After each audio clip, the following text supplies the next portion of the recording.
there, welcome back to RP Dad. Today I want to talk about White Cane Safety Day. This day is observed nationally on October 15th, and it came about when our U.S. President Lyndon B. Johnson signed Proclamation number 3622 on October 6, 1964, and it reads, a proclamation.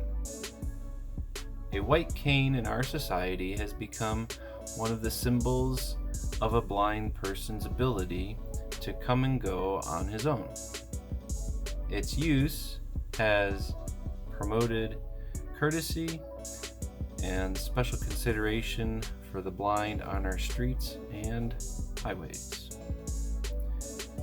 To make our people more fully aware of the meaning of the white cane and of the need for motorists to exercise special care for the blind who carry it, the Congress, by a joint resolution, approved October 6, 1964, has authorized the President to proclaim October 15th of each year as White Cane Safety Day.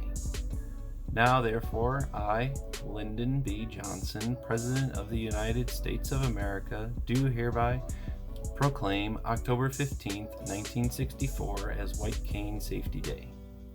I urge civic and service organizations, schools, public bodies, and the media of public information to join in this observance with appropriate activities designed to promote continuing awareness of the significance of the white cane to blind persons. I call upon all our citizens to make every effort to promote the safety and welfare of our blind persons on the streets and highways, and thereby to contribute to their independence of spirit and their capability for self-management. In witness thereof, I have hereunto set my hand and caused the seal of the United States of America to be affixed. Done at the city of Washington on this 6th day of October in the year of our Lord, 1964, and of the independence of the United States of America, the 189th. Most years since 1964 have had this day proclaimed as White Cane Safety Day. And for some reason, in 2011, President Obama called it Blind Americans Equality Day in his proclamation. I am not exactly sure what that means, and I personally think that it takes away from the awareness aspect of the white cane, as not all blind people use them. And I believe this lack of awareness to be true, as I see the ignorance of kids and adults all the time, and hence one reason why I wanted to make this video. Where did white canes come from? While people have used canes as mobility devices for centuries, it wasn't until after World War I that the white cane was born. James Biggs was a photographer from Bristol, England, who had an accident that caused him to lose his sight. So in 1921, as the rise of traffic in his hometown increased, he decided to paint his walking stick white to make it more visible. Nearly 10 years later, the Peoria, Illinois Lions Club president, George Bonham, came up with the idea to put a red band on the white canes as a symbol for those with vision loss or blindness. 1931 also saw white cane movements in France and the UK. After World War II, the white cane started to be used more for mobility independence, while still being an identifier for those with blindness or visual impairment. The white cane also started to be brought into government policies in the 1930s, and now all 50 states have laws related to the white canes. The American Council for the Blind has a good list of individual state laws and penalties for not giving right-of-way to white cane users. And that website is www.acb.org/white cane.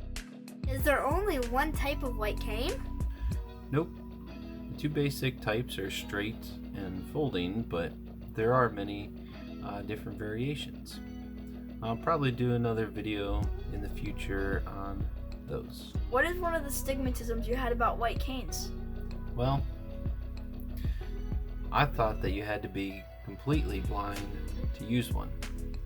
False. You just have to be legally blind. And I found this out when I visited a sight center in my local area. And I highly recommend that you find a sight center early in your RP life.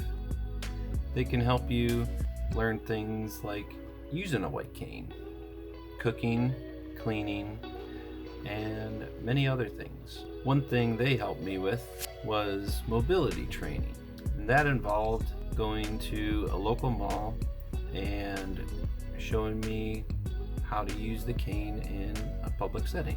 They also showed me how to navigate through doorways, up and down stairs, and curb and sidewalk navigation. The American Council of the Blind, some universities, and other organizations also have similar resources. Is it difficult to use a white cane? Not really, but as with anything, practice makes perfect, or near perfect at least. Before you learn any bad habits, though, you should seek out help from a mobility expert. What was one of the hardest things about using a white cane? For me, I felt embarrassed when around friends. I didn't know how they would take it and didn't want to draw attention to myself. I have been open about my RP, but it doesn't really trigger a response like I would get with the white cane. After I chose to rip off the band-aid and just start using my cane, I have found it gives me a sense of independence and is now an extension of my body. When do you use your white cane? Pretty much all the time now when I'm not in my house. But if I do go to a friend's house and I know the layouts, I will not usually use it in those situations. How have you seen others respond positively to your white cane? Doors will be open for you, literally. I've had numerous people assist me, especially if the room is dim, as I can't see well in those situations. Should you feel any less human if you need someone's help? Nope. While it can be hard in the beginning to ask for help if you can't see, the reality is you will find life easier if you can swallow your pride and accept that help. I think that about wraps it up for today. Appreciate you watching and hope you found this video informative. I'll see you next time.